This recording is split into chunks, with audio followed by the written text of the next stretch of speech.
So great to see you, Dr. Sue. And it's great to see everybody else out there. We've got a load of people live on this webinar, and we also are cross-posting live on Facebook. So lots of people will be watching us today. And beautiful. Yes, Beautiful, I'm beautiful. so thrilled to be here with you, Dr. Sue. And by the way, for the two people in the entire universe who don't know who Dr. Sue is, she is a remarkable healer. She's a master of bioenergetic medicine. She is a quantum field visionary, which I really love. And, she is just an extraordinary healer. And that's why I thought this would be a fantastic conversation, diving a little deeper into healing and exactly what healing is and how we access healing, because both of us do some very interesting and different stuff with energy work. And for those of you who don't know who I am, I'm Lynne McTaggart. I'm the best-selling international author of 7 books, like The Field, The Intention Experiment, The Bond, The Power of 8. I run a thing called the Intention Experiments, and also I'm a big fan of my Power of 8 groups, which is using small groups to heal.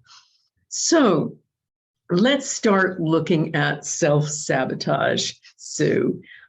Because I'm sure that you see this all the time in energy work. People who have a certain condition, you can see the condition, but they are blocking the path to healing. Can you talk a little bit about that? How does this happen? Sure. There are a variety of ways to speak into this topic, and it's an amazing topic and a significant one for most of humanity, because basically what is happening is we are vibrating energetically. First of all, we are made of energy. Everything is. We are presences of energy that are streaming and folding over on itself and constantly rejuvenating and replenishing. And we have the opportunity to constantly be raising our vibration by letting go of old things, beliefs, and issues that have us functioning in a particular way. And we either take that opportunity or we don't. We are either intimidated by it or we are not. And here's what happens. We tend to become familiar with a vibrational frequency that we are used to vibrating at. We've been holding on to things that we don't even realize on a conscious or mostly subconscious level, and it creates a certain vibrational frequency to who we are, who we perceive ourselves to be, how it is that we feel comfortable because we feel familiar. And so when we have a new idea or an innovation and we want to step into that new idea, it's going to change our vibrational field. And so often the subconscious will actually sabotage stepping into this new idea if we're noticing that it's starting to raise our vibration. At the subconscious level, the subconscious mind thinks its job is to protect us, keep us safe and alive. And so as long as nothing changes and you were safe yesterday, then it pretty much assumes you're going to be safe again tomorrow, as long as nothing changes. However, we want to change, we want to evolve, we want to grow. And so when we do, we start to change vibrationally. So the subconscious will actually sabotage the progression into this new vibrational state in order to keep things status quo.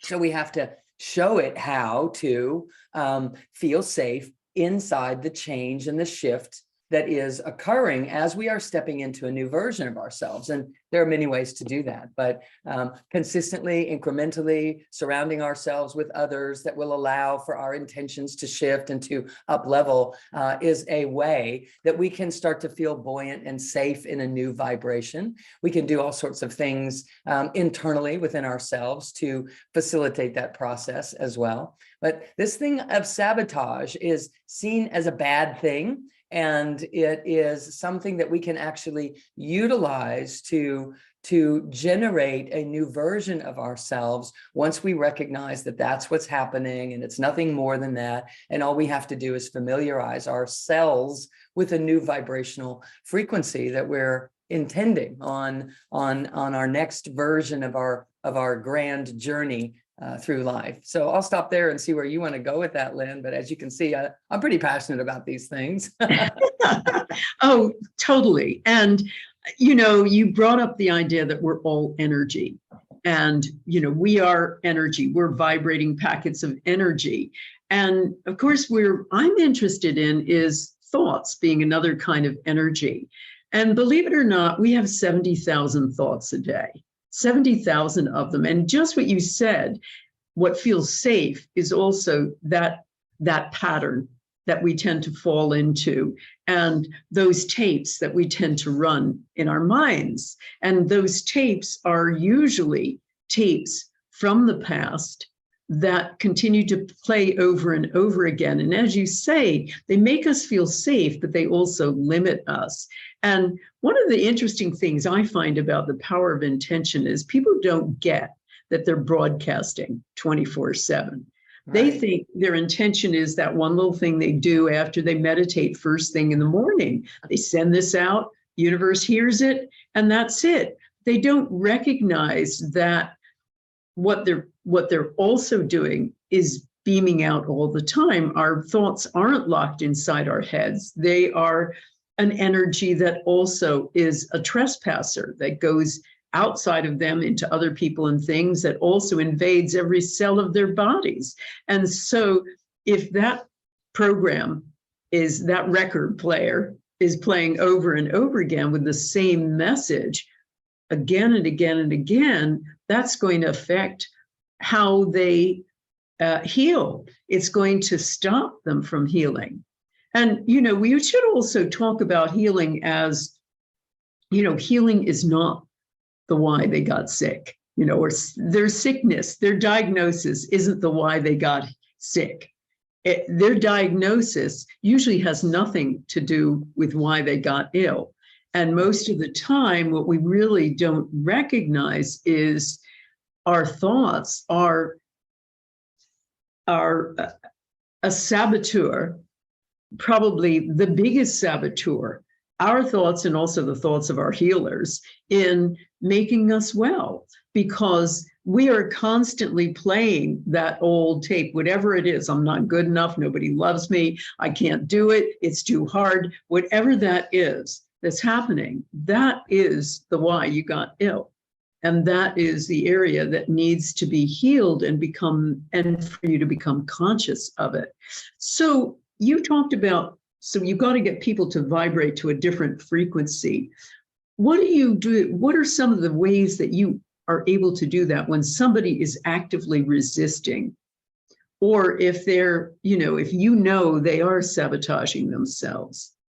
One of the things that happens is that people start to live in their head, and they don't even realize they're doing that, instead of living in their whole body, because the body will automatically be a filter to allow, or a buffer as well, to allow shift and transformation to happen in a more comfortable fashion.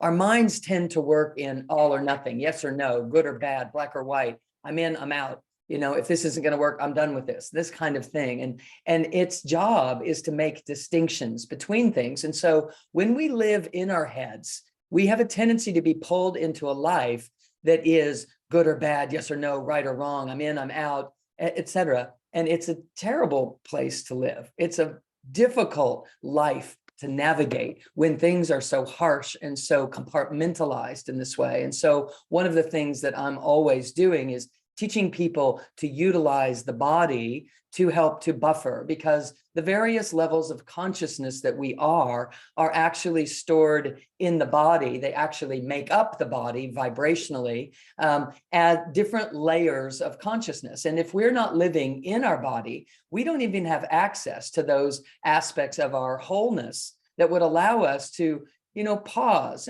Just wait a minute. Let's just see. I realize that you're all worked up about this thing, but before I get all worked up about that thing, let me just feel how I really feel about what's going on here, rather than jumping into my head, drawing the conclusions to either agree with you or disagree with you, and get up in that battlefield of duality again. So one of the things I'm always encouraging people to do is to draw their breath deeper into their body, into the belly, make sure they're not living here in the upper lobes of the lungs where we are activating fight or flight and taking action all the time. When we draw our breath lower into the belly, we are oxygenating our bloodstream faster. We're activating parts of the nervous system that are responsible for creative genius, not reactive fight or flight. And we are allowing our deep core wisdom to start to surface into our environment, where we're trusting our gut or following what's in our hearts, or being able to determine what has heart and meaning for us. And when we're living there, we make different decisions. When we're living there, we feel like, I just got to do this. I don't, even though it scares me a little bit, I'm doing this. No matter what, I can feel that this is my path. So getting people into the body allows our thoughts to have less of an influence on whether we're going to take action or not. It's sort of like, it's okay to have beliefs, just don't believe them quite so much, right? It's okay to have beliefs, just don't react to them all the time, because the mind is constantly evaluating and trying to assert, is this good? Is this bad? Is this safe? Do I do this? Do I not? Do I belong? Do I not? Am I accepted? Will I not be? And it's a madhouse up there. And if we can draw our attention lower into our hearts, into our bellies, into the deep wisdom center that is even below the navel, we start to infuse and activate and animate additional energies that will contribute to our decisions and our felt sense about new vibrations creeping into our system based upon what that mind is deciding to do. When the mind is paying attention to what's going on lower in the body, wisdom starts to have an influence on the types of thoughts that the mind is attracted to. We're lowering our frequency into alpha frequency, which actually allows us to elevate in a grounded, integrated way into high frequency energies without feeling intimidated. But if we jump up in there into those high frequency inspired thoughts and try to go make them happen, but we don't have a sense of grounded stability behind us, we have a tendency to have a false start. We'll jump into our New Year's resolutions, and by February, we don't even remember what they were. We do all sorts of things that are well-intended, but considered a sabotaged situation, a discontinuation, an incompletion in our lives if it just doesn't feel safe. And so when you're speaking about disease and how we heal and diagnoses, et cetera, I was raised in an environment that was in this conversation 60 years ago. And all I've ever known is the power of our disposition, our come from, and the influence that it has on our ability to heal and to stay well and to become younger all the time. And this is how we're designed to be functioning. However, our subconscious beliefs and our knee-jerk reactions and our habitual ways of being have us interpreting life in a filtered fashion that doesn't allow us to really feel and sense and perceive what it is that we're actually made of. And what we are actually made of is the healer. But when we're living in our heads, we are not identifying as the healer that we truly are. So some of the things that I'm doing is constantly getting people to learn how to anchor themselves in the body, how to feel and sense that they are located there. It's sort of like, if you're sitting in your car, and then if you're sitting in your car with your seatbelt on, the difference, how it feels. And so it's sort of like that. When we're buckled in, when we're landed and anchored in this body, we feel differently. And, here's the problem. A lot of people that are attracted into, these sorts of conversations are really intelligent, bright people who have made a way for themselves. They've made things work even when the going was tough. And, they're intellectual in a lot of ways that are wonderful and serve them in so many ways. And that same disposition when it comes to healing might not be working.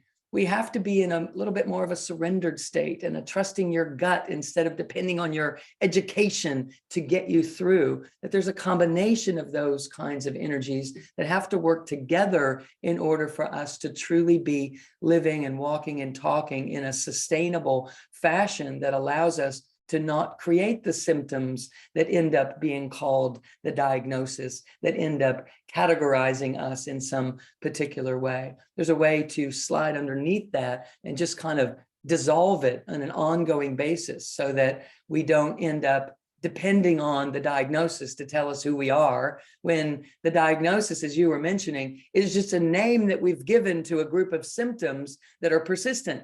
But the reason that those symptoms are persistent is how we're running the energy through our bodies and through our lives. That energy is determining whether we are self-healing and self-regulating or whether we're headed into trouble. And the symptoms are just trying to show us, hey, you're headed into trouble. But then we go to the doctor, we get a diagnosis, and now it's all about the diagnosis, as you were saying, that is what we think is the reason that we're feeling sick, but has nothing to do with that. That's just a name that we've given to the condition that the body has progressed itself into, that is a byproduct of how energy is running through our system. And the number one thing that determines how the energy runs through our system is how we think on a conscious and subconscious level. And, that's exactly what you're saying. I'm just trying to tie it all together again so that everyone really starts to have this working knowledge of, I don't have to be afraid of a diagnosis. I don't have to be freaked out about this name. In fact, all I need to do is learn how to move the energy through my system in a way that allows my thoughts to soften and my availability to be enhanced, to feel and sense where I'm leaving myself out, where I'm duping myself, where I'm ignoring or denying the deep wisdom that I'm truly comprised of, and live a life that's filled with healing and rejuvenation. Absolutely. And what you said, there were several great things you said, and one of them is the healer within. And that's the thing that we don't really get anymore. We've been conditioned out of understanding the natural abilities that we're born with. And certainly what I've been looking at now for several decades is the power to heal ourselves, each other, in the world, the power of intention. And we talk about that as being mind, but in a funny way, when we've done brainwave studies on people doing intention, particularly in a group, their mind is turning off. They're tuning into something else. They're tuning into the oneness of the group. And that's where healing happens. So as you say, it's moving past this constant thinker that is constantly sabotaging, and also recognizing, first of all, that we have this capacity. We're born with this capacity, everybody. It's not just the purview of the gifted. We all have this. And we know this when we're children. We know this when we're very, very small. We realize the extraordinary powers we have, not only to heal, but to see beyond our senses, to predict. We have precognition. We have all of those things. But we have authority figures also who tell us, no, this is only your imagination. You don't really have that. And so we then begin to deny it, doubt it, deny it, and then we're diminished. And so in a sense, what you're saying is, too, we're acquainting ourselves. We're getting reacquainted with who we really are. Mm-hmm. And who we are is this extraordinary being with the capacity to self-heal. There is no piece of equipment on the planet that does this. Right. We're something more grand than, a batch of electricity and chemical signaling. We've got that capacity. But as you also said, the problem is we live too much in our heads. And what I've discovered too is, we are bombarded with about 1.5 million bits of sensory data every day. And we've got just millions of things flooding in at us. And our minds are story makers. Joan Didion said that wonderful line, we tell ourselves stories in order to live. And one of our big stories is our scientific story. But also, on a small sense, what we do is we tell the same old story all over again.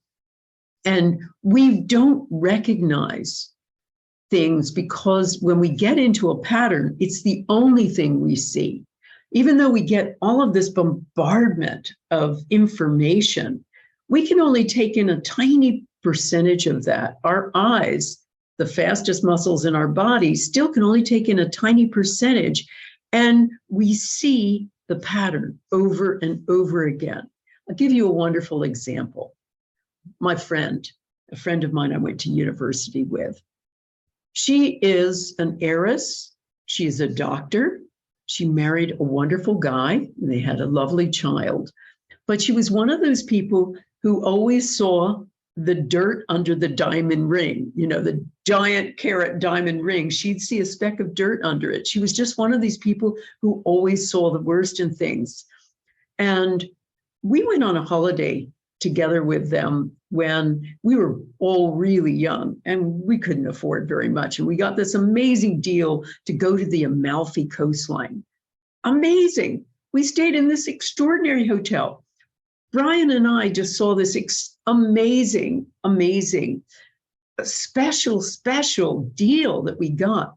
My friend complained about the traffic noise through the whole week. That's all she could see because that's all she'd conditioned herself to see over and over again. So one of the things that we have to do, certainly one of the things that I do with people who are sabotaging themselves, is get them conscious of what it is they're thinking all the time so they can start becoming aware of how they are sabotaging themselves, the sorts of patterns they have created, and the reason that they continue to pick Mr. Wrong or to pick a job where they're abused in some way, they are taken advantage of, or to not have quite enough money all the time. Or, of course, you know, the big one, to be sick a lot of the time. So part of it is really becoming conscious of those 70,000 thoughts and how much of the time they are negative. Most of my students on my master classes are shocked when they find out what they're actually thinking, particularly about themselves and their bodies, and what they're thinking about their health. It's shocking, it's demoralizing, and it's basically self-sabotaging. Absolutely. You know, when we start to take an inventory about how often I think a doubting thought, or how often I don't even think the thought, but I have this idea that that thing probably won't work for me, or that group probably won't accept this thing that I'm doing, or I probably, you know, I don't know if I am worthy of this, that, or the other. The number of times that those types of dispositions take over our actions and determine what we do or don't do is astounding. And when we start to take an inventory about that in these 70,000, perspectives, that we see that we are filtering, we are guarding, we are keeping life at bay, all in an attempt to actually not feel a pain that is perceived that we would feel if we went ahead and tried something and it didn't work. The pain that is perceived that would be experienced there is somehow seemingly worth our not even trying in order to avoid it.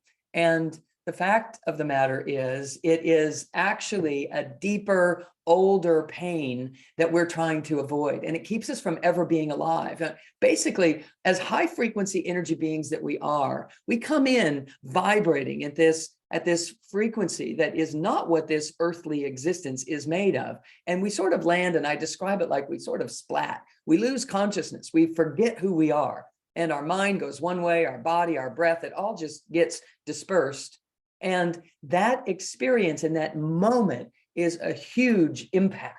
And we spend the rest of our lives trying to avoid that impact, trying to avoid that feeling. Again, we never want to feel that. Now, we assign images to that vibration. We call it abandonment. We call it all sorts of things that we experience through the course of our lives. And we start trying to dodge and avoid those things because we have it framed up in our mind that that is probably going to lead to that feeling again that I'm not willing to feel.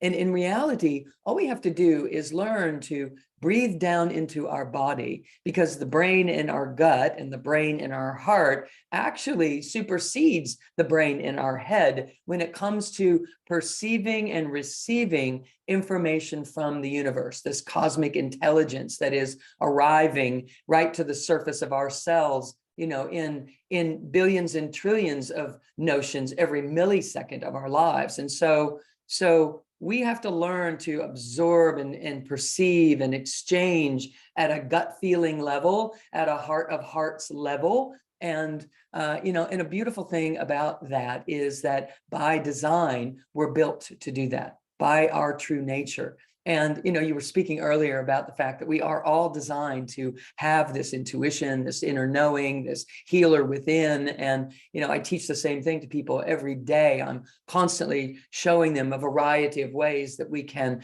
enhance that and turn it on. And I had to smile when you started speaking about the authorities that tell us that, no, you don't have that. It's just your imagination. And that it's such a duping, because our imagination is a part of intuition. It allows us to see what's not yet there to be seen. But that's what painters do when they come to a blank canvas. They're seeing something that's not really there yet, and they're creating it. And we are made of that same creative energy. We're here to perceive and imagine, and then generate a life that is based upon what it is that we would create if we were given permission to. Well, permission granted, we say. So if permission was granted, then what would you do if you just got past that first barrier, if you just stepped on through? And I had to smile, because it's like, I take people on sacred journeys around the world and into sacred sites and all sorts of things. And I love that when we arrive at some of these places, that it is so obvious that the truth cannot be contained, that we're going to come up, this creativity is going to come up and out of us, no matter how much we are told that, otherwise, no matter what constructs get put in place to try to manage people in particular ways, you just can't contain the truth. You cannot suppress the truth forever. And this is one thing that I would love everyone to know today, is that, what is happening here in this conversation is we're stirring the you that doesn't really get stirred in the outer world all that often. We're stirring it, we're tapping it on the shoulder and saying, permission granted. Allow yourself to allow this creative essence that you are to come out and to exchange in ways and in places where it is welcomed, where it is nurtured, where it is confirmed, and allow yourselves to believe in what you feel instead of what you've been told, because you're made of the entire universe compressed into body form, and the greatest truth is the universe, right? So you're made of the greatest truth, and that truth is trying to find its way up through you into your conscious awareness, so that you can manifest it, so that you can honor it and celebrate it and create it in physical form. So when we're trusting what's in here more than we're trusting when we turn on the news and all that kind of thing, we're actually in touch with a greater source, the greatest source on earth. We're in touch with the cosmic intelligence that we are made of. So when those billions of bits of information are coming to us, what they're doing is activating those billions of bits of information that you're actually made of. And when those two connect, there's no stopping you. There's no stopping you. So in any way that you can find yourself in an environment to allow that to be reverberated and enhanced, then do so. Because once we start to turn this on and turn on our awareness to it, there's no stopping you. That idea of sabotage melts in the face of the passion that starts to rise up and out of you when you're seen and when you're heard and when you are known. And that means when you are trusting you and being able to stabilize that truth that is rising from within you, because it's the healer and it's the creator and it's the orchestrator of the life that you would love to be living. And and we're here just trying to tap it and turn it on so that our humanity can take its rightful place in the creation of our life experience, rather than just feeling like we have to dodge dodge things all the time and survive and just get through and do all we can to just make it in this world. We are destined for a much greater role than just that. And this is what I love, Lynne, about the work that you do and the research that you bring forward is the power of intention, the power of clarifying what really matters, and enhancing this power of creativity. I teach that the mind magnifies whatever we put it on. And so what we're doing in the world is saying, well, let's put it on something that really matters. Let's put it on something, on the self, and for the community or for the groups that we are around and within. Let's hone and harness that and allow it to become a potent presence on the surface of this planet so that we can have an impact on how things are going. Because too much of humanity is living in their heads, thinking there's lack, they're fighting over it, they're arguing about who's right and who's wrong and who has the right and who doesn't. And all of this can be shifted if we just get planted and grounded and embodied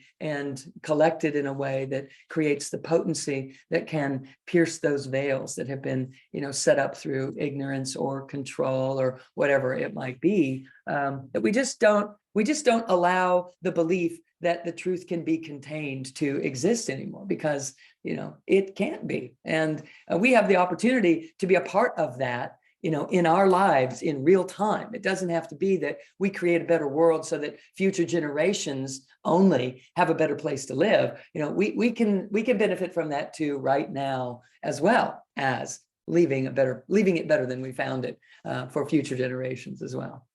Absolutely. And Sue, what you basically said too was, hey, we are living in lack and competitive individualism. And that is probably one of the reasons we're so ill too. We were never meant to be competitive or individual, in the sense of being alone.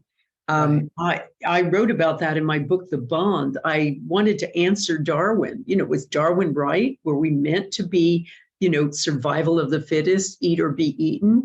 And the resounding answer was no. We were always meant to be part of a bigger whole. We need belonging more than we need to breathe, actually. I love one researcher said, if we were animals in a zoo, it should say, does not live in isolation. Because we do need connection so much. And when you talked about, people essentially realizing they can move past this negativity, these patterns, for me, one of the big fast tracks is for people to discover themselves in a group. The science shows definitely people are more ill and more likely to be depressed when they're isolated and they're focused on the self.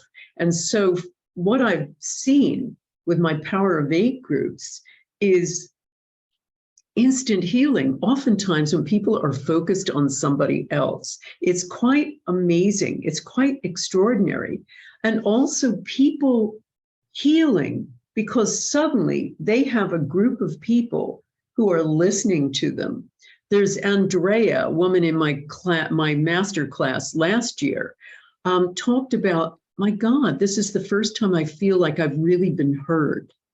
Like people are interested in what I have to say. They're interested in healing me and sending intention to me. And one of my favorite stories is a guy called Jerry from last year and the year before.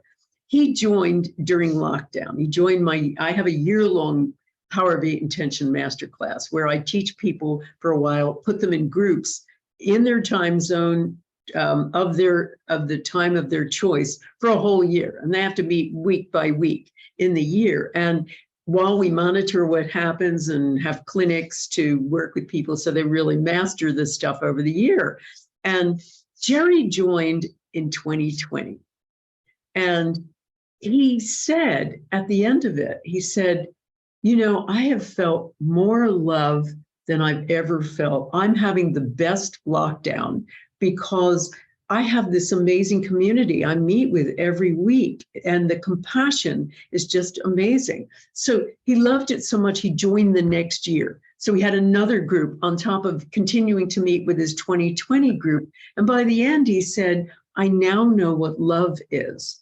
And so this isn't, we haven't talked about this yet, but this is an element that seems to be so key in healing, is connection. And I've not only seen it with my Power of Eight groups, but, thousands of people now, I've seen essentially instant healings. I've had 2 people get up out of their wheelchair, and I've had countless cases of cancer get reversed almost instantly. We had a woman, Leanda, in our masterclass last year. She was getting intentions from her Power of Eight group while she was in the hospital. She was on her phone in the hospital bed, and they would do intentions for her leukemia. Her numbers were off the charts, terrible. And she's now in total remission, and her doctors are stunned by this. And so I see this all the time. I see people I have Lori, who she was told by her doctor she was going blind. And she was told this for 8 years. She had detached retinas, and they said, there's nothing we can do about it. You're going to go blind. She did intentions with her group, and she's got 20/25 vision now. It's extraordinary. She was in our last year's class. We see this all the time. And what I think is the real secret sauce here is the connection, is the community connection. And its capacity not only to heal the body, but also to heal the mind and heal trauma. One thing I was really interested in was work done by a woman called Barbara Fredrickson, who is at the University of North Carolina at Chapel Hill. She started doing studies of people doing altruistic meditation for somebody else. And she found that very quickly it regularized our most important nerve, which is called the vagus nerve. It's the biggest nerve in our bodies. It starts in the neck, winds its way through the whole body and all of the organs. And it controls and regulates our sympathetic nervous system. And you talked about fight or flight and freeze, and they are aspects of the whole vagus nerve system that tell us, yeah, you should run from this bear, or you should freeze, or you should fight it. But in people who have trauma and self-sabotage, oftentimes, particularly people with some sort of traumatic experience, which is almost everybody on some level, that vagus nerve gets disturbed. And what she found, which was so extraordinary, and I started doing more research on this, is the vagus nerve and the trauma has the ability to heal with community, with small community. That is community, safety, connection. That's the 3rd level of the vagus nerve. And it has the capacity to heal trauma. Even with, they've seen young people who have had a very poor parental upbringing, so they have problems with attachment. That can heal in the power of a group. So for me, one of the real fast tracks here for healing so many areas of the body and mind is a group, and particularly a group where you're doing something for someone else. You're healing someone else. That capacity that we have to do that and to, as I usually say, get off of yourself, can have this extraordinary rebound effect. So Absolutely. Oh, go ahead. I was going to say, so tell me about unblocking blocked energy. Tell me about some of the techniques that you find are so effective.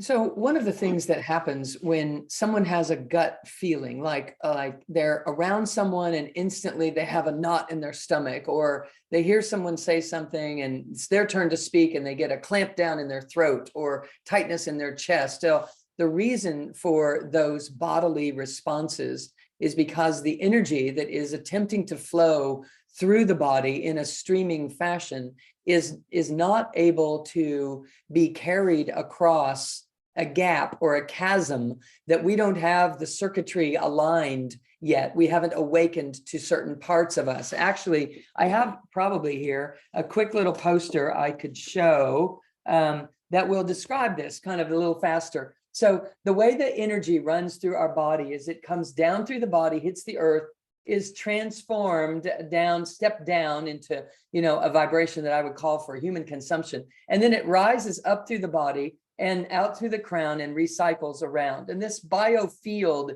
is supposed to constantly be flowing in this fashion and constantly, being rejuvenated or added onto, and then it's utilized and spent for healing and activities, etc. There's another smaller version that you can see in around the heart, and these are measurable fields in the biofield. But what happens with most people is this energy descends, hits the earth, and rises up. And because we don't feel connected, or we don't feel worthy, or we don't listen to our guts, this energy has to find its way through whatever circuitry we have in place from an electromagnetic energy standpoint, and whatever circuitry we don't have in place. And so it picks up a wobble when it's having to go around here, and it generates a distortion in the energy field. So basically, this person is looking here out through a distorted energy field, and they see a world that doesn't care, a world that it validates that they're not important, they're not significant. It sees a different reality.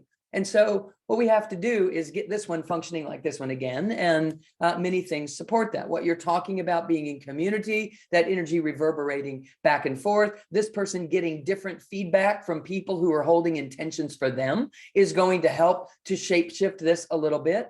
But here's another thing that I'm doing is teaching people to notice what's going on in here. Because when you get a knot in your stomach, it's because this energy is hitting this area and then having to go around it, or hitting this area and having to go around it. So when we get these cues from the body, what I'm encouraging people to do is to notice it and start to pay attention there, and to continue to work with it they learn about anchoring themselves in the body and squeezing different muscles to allow themselves to feel this, and to start breathing through this area. So for short, today, what I would suggest that someone can do is just hug the area. If you feel a knot in your stomach, hug the area, and then start breathing up and down this central channel while you're hugging on the area. That, like, if it's in your stomach, you squeeze your stomach. If it's in your throat, you kind of squeeze the muscles around there and start breathing through the central channel. Because what happens is our consciousness then starts to align and alight to this same thing. And in the midst of this, we start allowing the energy to flow more freely. And a byproduct of that is we start to feel more connected, and we're more potent in helping others. So if you're in a group of people that is trying to help each other, your potency and contribution to that group is going to be more clarified, less distorted. And a byproduct of that is the feedback that you're going to get is one of greater clarification as well. So people are reverberating back and forth, and their energy fields are influencing one another by being more aligned and embodied in this way. And so that's one of many things that I do. But the main thing is that we stay present, and that we don't just jump into our heads and allow our thoughts to try to drive what we're doing in terms of healing ourselves or being a healing presence for others. That we allow, as you said with your research, the mind starts to become less active, and our field starts to take over and do the healing that it would have been doing if our mind hadn't been duping us and shutting us down in all these various ways. And the next thing you know, we're feeling a greater sense of wholeness, because we're putting ourselves in the right place and doing the right things in those right places to allow for a greater magnification of our dreams and our desires, and our desires to heal and to be a contribution to others as well. Absolutely. Now, tell me, just tell me one thing. Just describe for everybody what are the energy codes? What do you mean by energy codes? Oh, sure. So the energy codes, it's the name of the book that I wrote, and it's a codification of what I went through. I had a great awakening 20 years ago that literally lit me into a different reality. I was not in this physical body, but I was very much me. I was a ray of light. I could see 360 degrees around me, out the back, out the front, top, and below. Actually, spherically, I could see without ever having to move my attention. I could just perceive it. And I knew that this brilliant light that I was in was traversing through my system and cycling in this way. And so I created these images to try to depict it, and then later found that there was research that was already measuring these energy fields. But I had the direct experience of it. And I wanted to learn how to have that experience again and again and again, to really illuminate in these high brain centers that would allow me to perceive life beyond this 5 sensory world that we're confined to until we're not. And so the energy codes are a series of principles and practices that I started to develop just for myself, to be able to get in my body so that I could perceive these higher states of consciousness on a regular basis. Because I found that if I wasn't grounded, I couldn't reach anything beyond my intellectual mind in terms of meditation and these altered states of consciousness that people are seeking to try to still their mind and rest and recover and so forth, which is why I started meditating, because I wanted to slow down my mind that was always causing me so much pain. It would just ruminate on so many things. So in the midst of that meditation, I lit up. I found a transcendental realm that was a truer state of who and what we really are. So the energy codes are ways that I teach people to self-heal, to get in their body, to allow their meditations to go higher, to raise their vibration by anchoring themselves. It's like the tree can grow taller if the roots grow deeper. And if the tree grows taller without the roots growing deeper, which would not be possible, but even if it did, it would not be sustainable, because it couldn't support this higher state of itself without a deeper rooting system. So the energy codes are really teaching us how to root and to expand our consciousness simultaneously. And when that happens, as I said, we are a greater contribution to our own ability to heal, and we are a greater contribution to being able to heal others as well. So inside the Institute, I'm also teaching remote healing and how to work with people in these sorts of ways as well as hands-on healing and all sorts of things. So all of that is kind of collected in this collection of information that I began to codify as the things that were necessary for me to be able to reproduce these higher states of consciousness where I wasn't trapped by my own beliefs. Even though I was raised in an environment that said, your beliefs create your reality. Since I was 10 years old, I was in that conversation. The application of that in real life is something that we really have to be shown how to do. And our culture hasn't raised us this way. And so I was able to discover these things and codify it and put it in a book, and also inside the coursework that I teach, teaching people how to actually do these things so that we're more effective at our attempts to self-heal and our attempts to be a healing, contribution to others and to our communities and our planet, et cetera. Because we have the ability, but if we're kind of splatted and dispersed, those efforts aren't as potent as they could be if we were gathered together again, just like what you're saying, Lynn, that we're more powerful in groups. We have a greater potency in the world because our energies collectively are more than our energies separately. And likewise, inside of ourselves as individual, if our energies are dispersed, they're less potent than if they're collected and in gathered into this central channel core presence of who and what we are. So when we gather it, we become more potent, so that the energy field that is emanating off of us is infinite. It doesn't have a boundary or a barrier, and we're okay with that because we feel a sense of home without getting too dispersed, out there in a larger state of consciousness. So absolutely, it's beautiful. Yeah, absolutely. Now, before we take questions, I just wanted to also say, I think one thing that you said was really important, which is the idea of essentially raising to a higher state, because we don't experience that. We don't experience it in ordinary waking consciousness. And one thing I was amazed to see when we were doing brainwave studies on Power of 8 groups was I expected the signatures that we would get. I worked with a team of neuroscientists, and I expected our outcome was going to look just like meditation.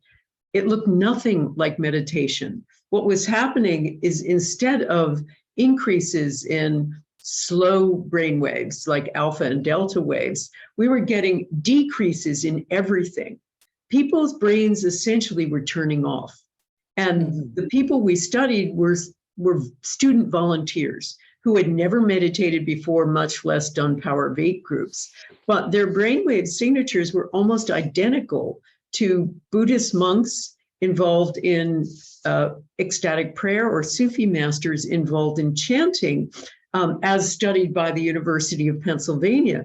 So we realize these people very quickly enter a state of oneness, a mystical altered state, the state that, that all of the spiritual masters worked years to ascend to.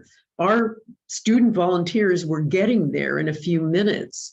And so I think that's one of the things that the extraordinary things about a group that, and this is probably the secret sauce for healing, is it's not only getting off of yourself, it's not only a group effect, it's not only the power of intention, but it's something about this state of oneness that is our birthright. We always say, how do you enter? Lots of people say to me, how do you enter the field? As you mentioned earlier, Sue, we are the field. Right. We're the field. We're already here, but we don't experience life like that. We don't ever experience what it's like to feel oneness. And for our groups, this is what they describe all the time.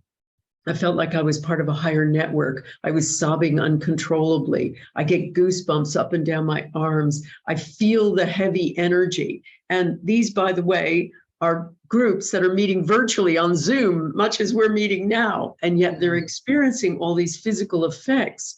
So aside from the psychic internet, as I like to call it, that seems to get created, there is something about group intention working together that I see in both the big intention experiments and the power of 8 groups that creates this oneness, which I think is one of the gateways to healing, moving off of the self.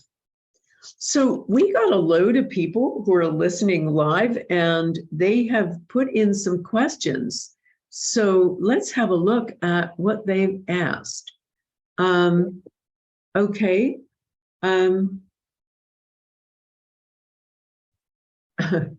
How do you help children, asks one person, who are sick around you, but are resistant to doing techniques such as breathing through the belly or thinking positive things? Any thoughts about that, Sue?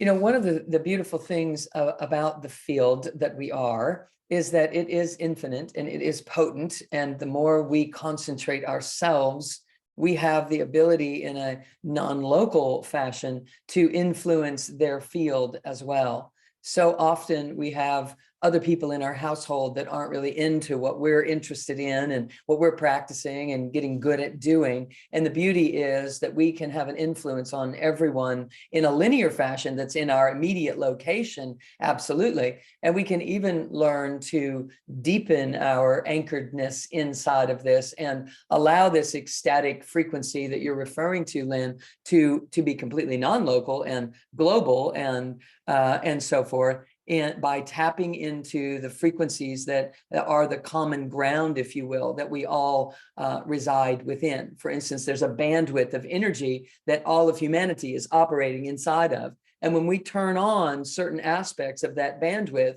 through our own animation, we're conscious of it, it becomes applicable. Think of it like around the globe. The whole bandwidth is now being stirred in that way. So there is no doubt that we have the ability to impact our children with the work that we are doing, simply by pulling them into, just with your consciousness, pulling them into the space where you are learning to generate this energy in a very masterful way. So we don't have to get them to do it.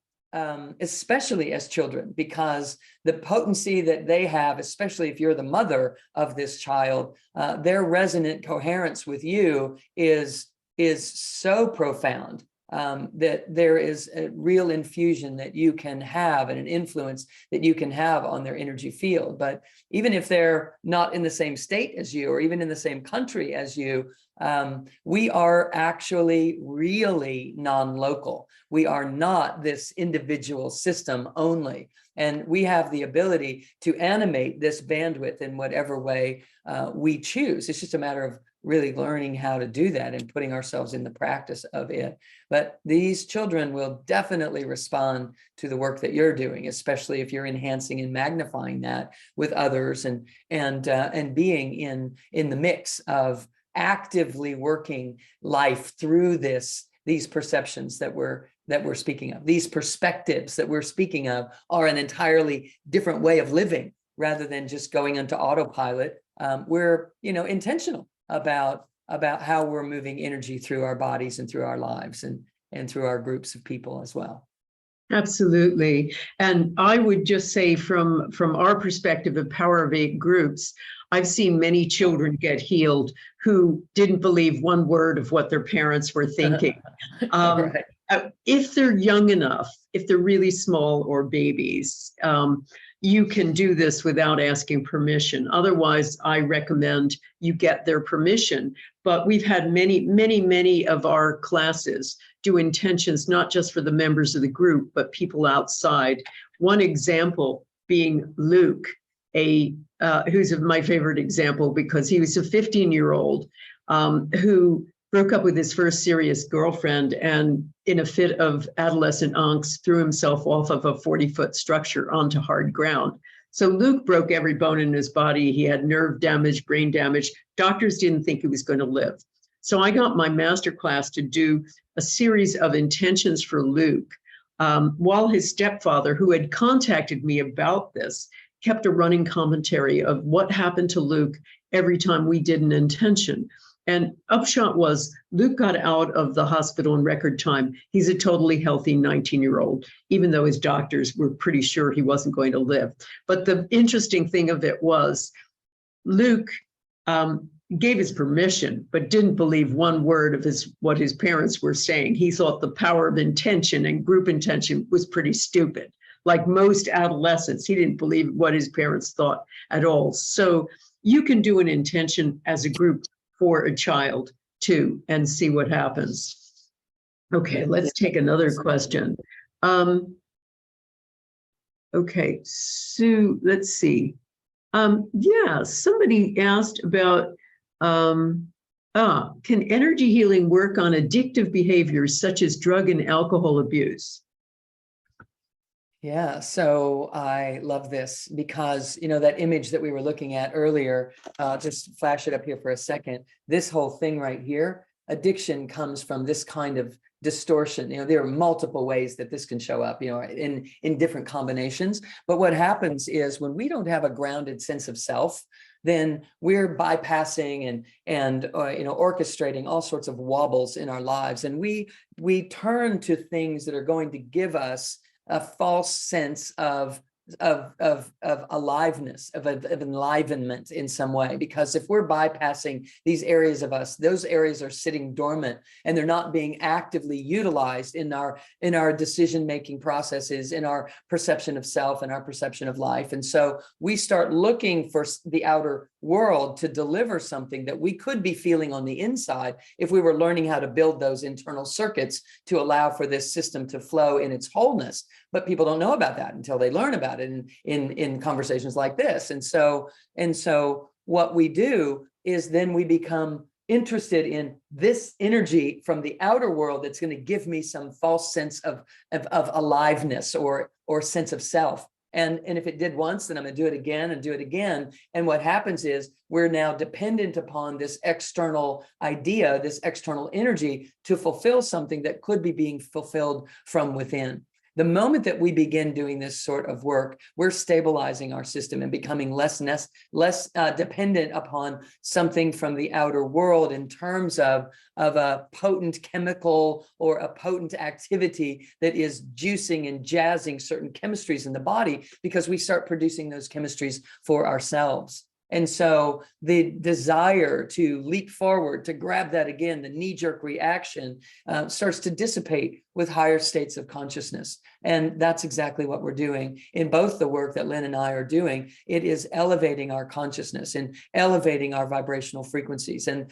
the higher and the deeper grounded those frequencies become, the larger the bandwidth we can span, the more fulfilled we feel on an ongoing basis. And so we're not addicted to chemistries, we're not addicted to activities, we're not even as addicted to our own thoughts as we have been in our previous life experiences, because we're starting to sense and feel on a cellular level a greater sense of wholeness. So less is required for our happiness and our peace and our healing and our creativity than we used to think was required from the outside world in those sorts of ways. Absolutely. Now, I've had numerous people who have had issues with all kinds of addictions, from alcohol and drugs to sugar, be part of my masterclass. And the healing that's gone on has been amazing. So we had Shelley, who was so addicted to sugar that she would wake up in the middle of the night and fill her sugar addiction to the point where she would then be awake and then wouldn't be able to wake up in the morning. So she would sleep till the afternoon. It was affecting her marriage, everything about her. And she not only quit sugar, thanks to her group work, but also started exercising, started meditating. Her relationship with her husband completely improved. We had another woman who'd been addicted to tranquilizers for years and was able to successfully titrate down and get off of them, where she had never been able to do that before. Another woman who, Michelle, who had PTSD and was on antidepressants, was able to get off of them, and many, many more. I think the power of the group, the healing power of having a group of strangers, what have started out as strangers, sending intention, essentially loving intention for you, is so strengthening. There's something about that is so powerful, this entry into oneness, this love that you feel. These people have your back. They just want you to get better. There's something so amazing about that energy that it creates essentially a crucible of healing. One of the things that happens is, we see these same types of things in our workshops and in our trainings as well, is that outer edge of us starts to soften and it becomes a transmuting capacity rather than a guarded barrier. And we allow the transformation of the energies that we are around in our daily lives to occur. And we're kind of turning them into something that works for us instead of protecting ourselves against something that could harm us. And it's a beautiful thing when we start to realize that we have the power to transform the qualities of the energies around us. And when we're in communities where others are doing this, it allows for, a different reality. It just allows us to have a different life experience day in and day out. And that's how these healings happen, is that we're consistently generating a different vibrational frequency than we were before we became conscious and intentional about our way of being. And so I love it, Lynne, that you're having these results too. This is it. This is how humanity is supposed to be living. And it's such a joy to be here together celebrating that today. Absolutely. Now, two really interesting questions, Sue. One is, my mother is 87 years old. She believes what the doctor says, that you're old and it's normal to be sick. If she has arthritis in the knee and it's painful for her to walk and she walks with a stick, if I could help my mother while I intend for love and compassion and she still believes she can't be better, any recommendations? Yeah. So, right. So we have an 86-year-old, wisdom keeper that has been on this planet for a long time, and she's got her groove on, right? She's got this belief system happening, etc. Now, miracles happen beyond logic. right? And transformation happens beyond the conscious belief system. All we have to have is the potency that the belief system is. We have to have that potency and a little bit more.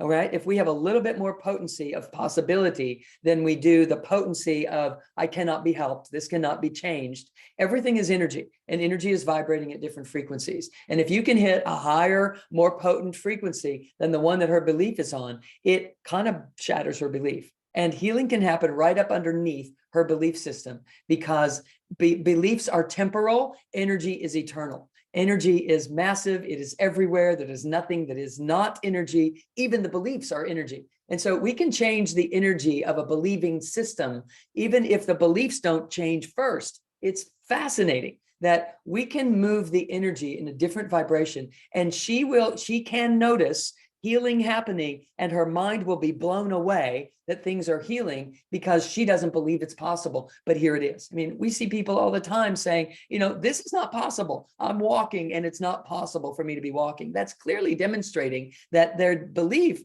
is that it isn't going to change. And yet their system is allowing something to change right up underneath their belief. So just think of it like we've given too much clout to beliefs. We've given too much power to it. And we can transmute them if we know what to do instead.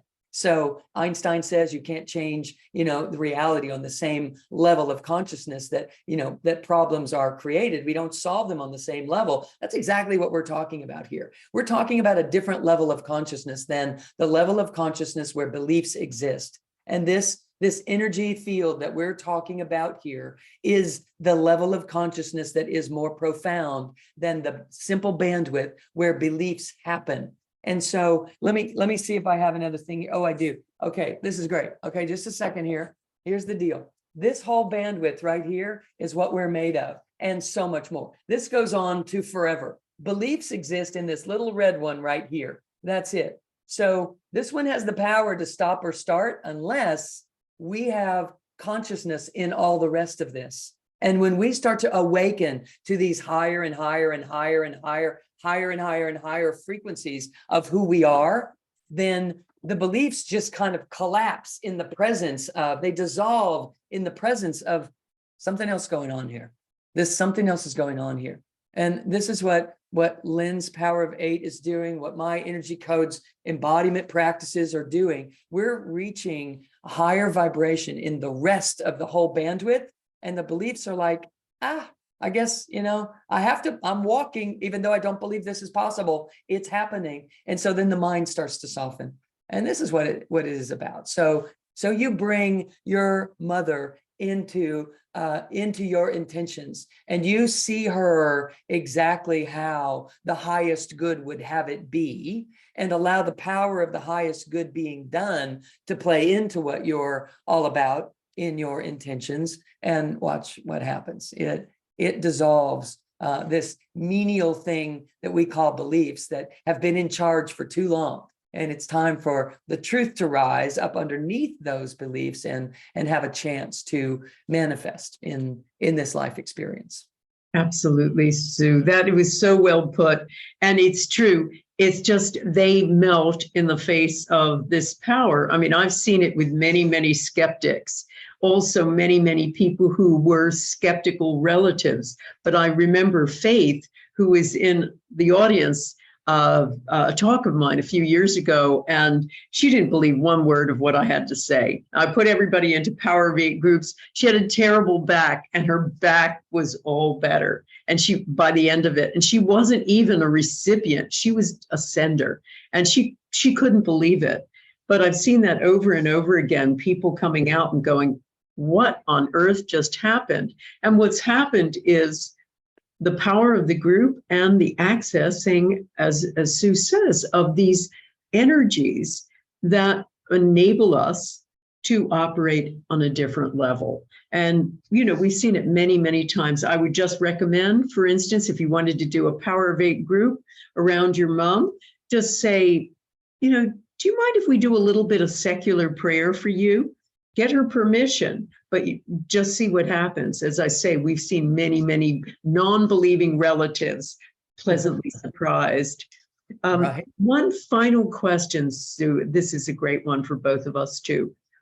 How do you continue to free yourself from self-sabotage when you're with a partner who's still involved with their own self-sabotage and not have it affect one's own positive shifts? Leaving is not always an option, nor spending energy on trying to change the other. Any thoughts? Yes, absolutely. Brilliant that you realize that trying to change their thoughts is not the place to start. And I know that this can be really challenging, but here's what I know. We are never landed in a place that is bigger than us.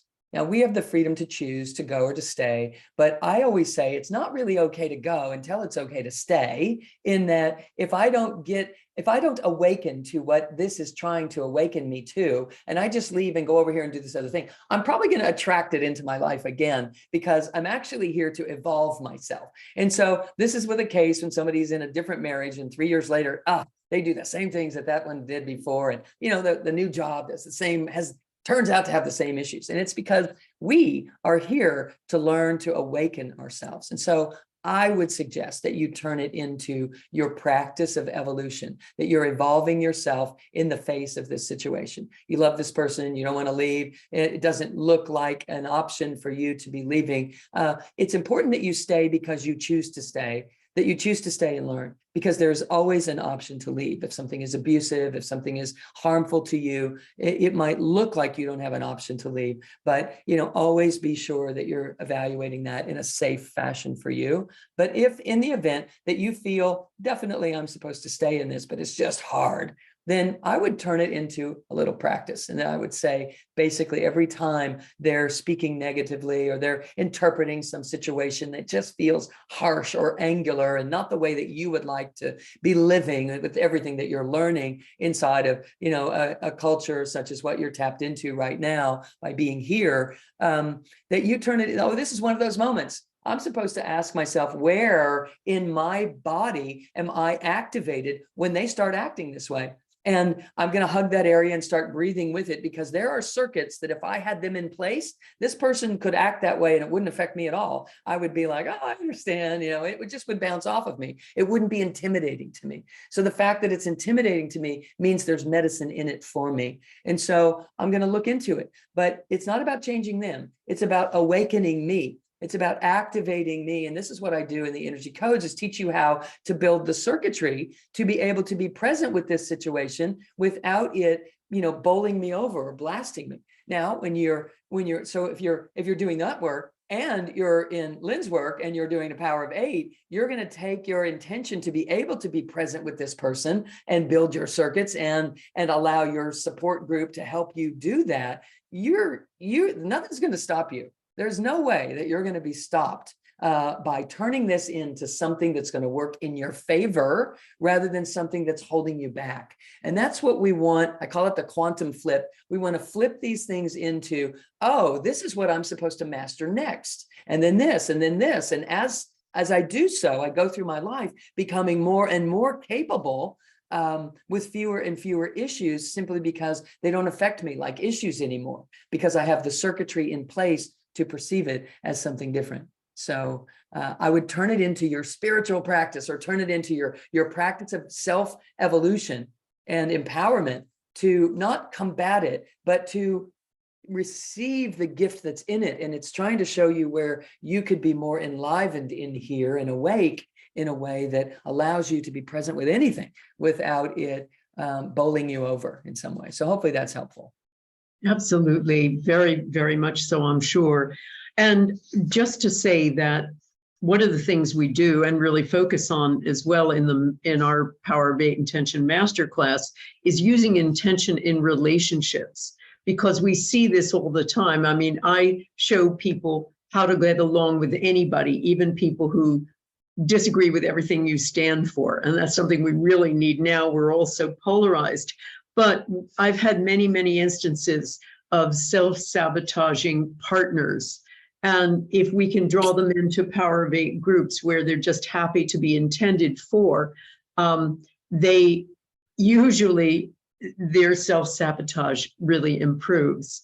And the same as just sending positive intention to them. is extraordinary. That's one of the things that we do. I think of Jolie, who was a housewife superstar, desperate to have her own business. And her husband kept clamping down on her and saying, no, I don't want you to do that. I don't want you to do that. So her group started doing intention for him.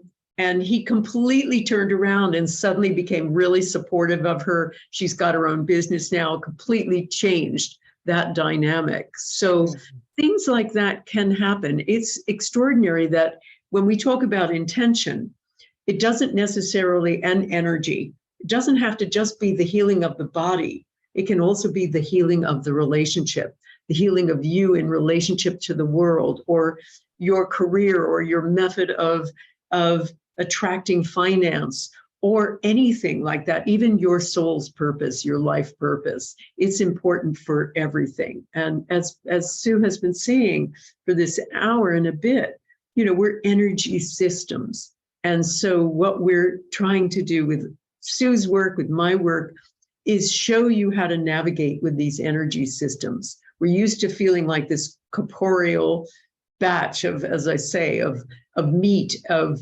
electrical and chemical signaling, but we're so much more than that. And we just have to learn how to steer with it now. Yes. Sue, before we've got to let these people go. Tell them everything you're doing now, how to get hold of you. Oh my, well, we're doing so much. Really the best way to figure out what we're doing next is to come onto the website, which is Dr. Sue Morter, DrSueMorter.com, and see. We do have some fun things that are happening. We have a complimentary healing transmission every month, which is fabulous for you to join in to any time. You can go to drsuemorter.com /healing transmission and see about that, plugging into that. We also have something fun coming up with the solstice, which is on December 21st. For those of you that would like to learn how to move the energy in the body and that type of thing, we're doing 108 sun salutations in yoga on the 21st, because it's a wonderful way to move it through the body. And if you're like, oh, well, I'm not a yogi, I'm going to do that, you can pull up a chair, and we have a chair version of all of this that will be being demonstrated at the same time, which is an amazing way for you to get the energy moving through the body in the ways that we are talking about are necessary and essential for us to start to engage in this healing fashion.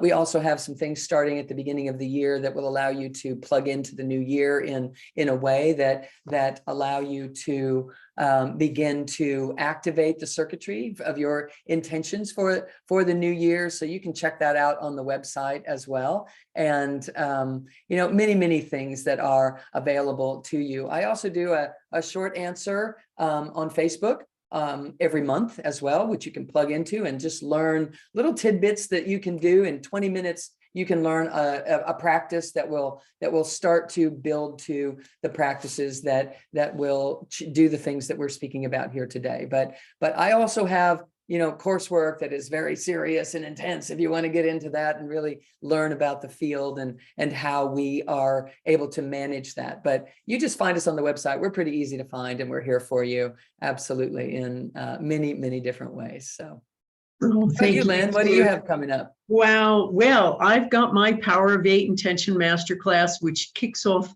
on February 4th. And as I mentioned earlier, I work with you for a whole year.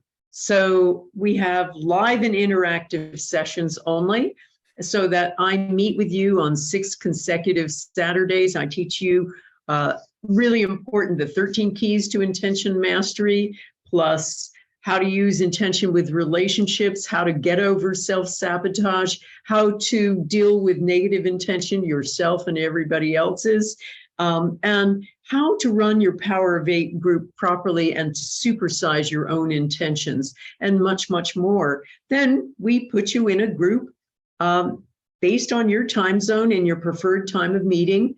We also have regular intention clinics through the year, so I can mentor you, I can work with you, Make sure that individually you're handling and mastering all of the techniques. You've got a private community page, even though we're on Facebook now. This is a private community page, so it's off of social media. So you can contact all of the members of the master class and more.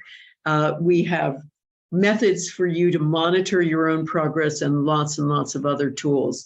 So check me out on lynnmctaggart.com. We also have coming up, I'm bringing all of my Power of 8 groups together. I'm calling in the change makers from around the world because I want to give you tools. And this is going to be free tools. I'll be announcing in January in order to become change makers in your local area, to start working from ground up, because it's sure clear to all of us that the guys in charge don't really know what they're doing, and it's time for change from the ground up. So I want to help people, give people tools for a new world. So I'll be providing all of that in the new year too. And of course, we have podcasts, a regular blog, all kinds of tools for any price range on my website, lynnmctaggart.com. So please check it out. There's lots of things for you. It's been such a joy to be with you again, Yes, Sue. always. It's so fabulous as always. So you take care. Have the most wonderful holiday. Everybody, thank you so much for listening to both of us. Dr. Sue Morter, and I'm Lynne McTaggart. Take care and be well. Yes.